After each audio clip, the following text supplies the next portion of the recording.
Creativity is the force that enables us to see the world in a new way and find solutions to problems we can't even begin to solve using logic and reasoning. But, with so many of our routines and patterns automated, how do we access this creativity again? How do we spark it back into life?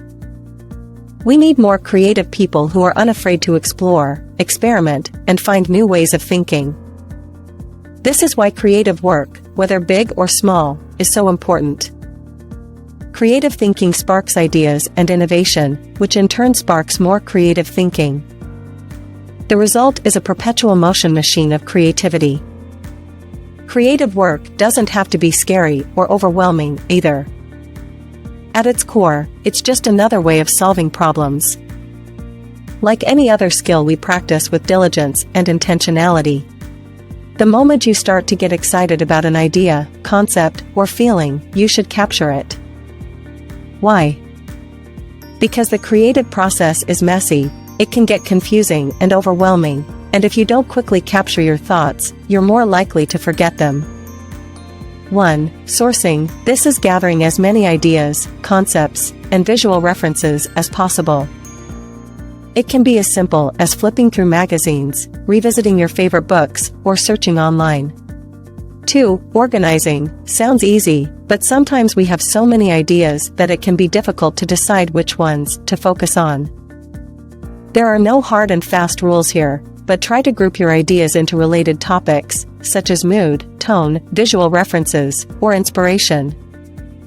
3. Building. This is where you combine your ideas and concepts into something coherent.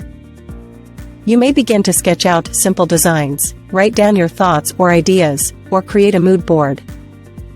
Again, there are no hard and fast rules here. It's about finding a process that works for you. 4. Iteration. The creative process is an iterative one. It doesn't happen overnight and is not linear, it's messy, uncertain, and imperfect. This is why creating a space that allows you to explore, experiment, and play with your ideas is important. 5. Processing. This is the act of organizing, prioritizing, and categorizing your ideas and concepts.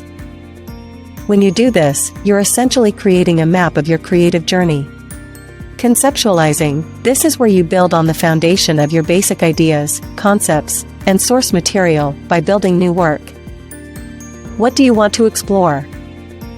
No rules or restrictions here. Just explore, play, and experiment. 1. This is when you'll begin to develop a concept that excites you, something you can get excited by and that you're curious to explore.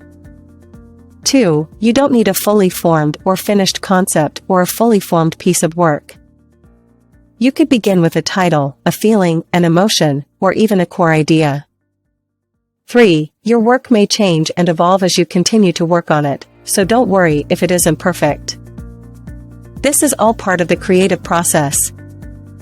4. It's critical to experiment and explore as much as possible during this phase, especially if you feel stuck or unsure. Visioning. This is where you start to see your thoughts and ideas take shape. You'll be forming rough sketches, models, or designs. This may be as simple as sketching out your ideas on paper.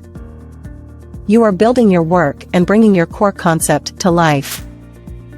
1. Research. If you don't research, you might as well not even bother creating anything. Research is the backbone of any creative project. It gives you the confidence to move forward because you know that your idea or concept has been done before and how it was done. 2. Exploring. This is taking your idea and analyzing it, digging into it, and figuring out what's possible, good and bad. 3. Begin to explore aesthetic possibilities and discover ways to bring your ideas to life. This is where you begin to see the potential of your work and where your imagination begins to take off. 4. Think about how you want your work to feel. How do you want it to make others feel? Consider the emotions it evokes and the message it sends out.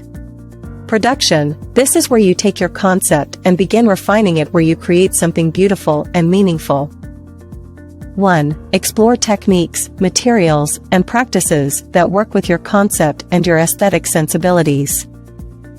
2. Sourcing. Your creative work is a process of exploration, so you should be open to any ideas and concepts coming your way. It's essential to the creative process, because no person can be an expert in everything. 3. Start to see and feel your work coming to life. You'll begin to imagine the reactions of others and what they'd experience if they came across your work. You'll likely be moving toward a finished piece of work during this phase, or a concept ready to be built upon. During this phase, you'll also want to consider your work's logistics. How will you make it? Where will it be exhibited or shown? What materials will you use? Planning. You've got your concept, core idea, and a refined piece of work ready to go. Now what? Let's plan out the rest of the project. 1. Define the problem you're trying to solve, whether big or small. 2. Define your goals and desired outcomes. What do you want to achieve? 3. Identify the key elements of your project. What are the key messages you want to convey? 4. Define the steps to your project. How can you break it down into smaller chunks? Practice. This is the key to unlocking your creativity and making it a constant part of your life. Once you understand the process of creativity, you can then begin to practice it. There are no rules or restrictions when it comes to creativity. You can be creative in any field, in any way, and at any time. It doesn't matter what you do for a living or what creative work you do. Everyone can be creative. You can practice creativity in any situation, with any materials, and at any time. Like any other skill, it's a skill that can be developed over time through practice and perseverance. You can practice creativity anytime you're awake, even during your commute to work or school, or during your downtime at home. 1. Refining. Refining is about narrowing down your options and making decisions, deciding how to make it better, how to make it real, and how to bring your idea from a concept into reality. 2. Testing. The creative process is about experimentation, putting your ideas and concepts into action and observing how they work in real life. It's a messy process. If you try something that doesn't work out, that doesn't mean you failed, or your idea was bad. It just means you need to try something new. 3. Presenting. This is when you show off your project to the world and share what you've created with others. 4. Reflection. This is an important part of the creative process. It allows us to reflect on our work and evaluate how we can improve it. We can learn from our mistakes and successes to make more informed decisions in the future. 5. Incubation. Sometimes, we need time away from work so that new insights can come to us when we least expect them. In conclusion, creativity is the force that enables us to see the world in a new way and find solutions to problems we can't even begin to solve using logic and reasoning. It's how each generation builds on previous generations' knowledge, skills, and wisdom, using creativity to solve new problems and create new solutions. The spark lights up when we're bored or in a rut. It's what makes us special and different, no matter what job we do or how many hours we put in.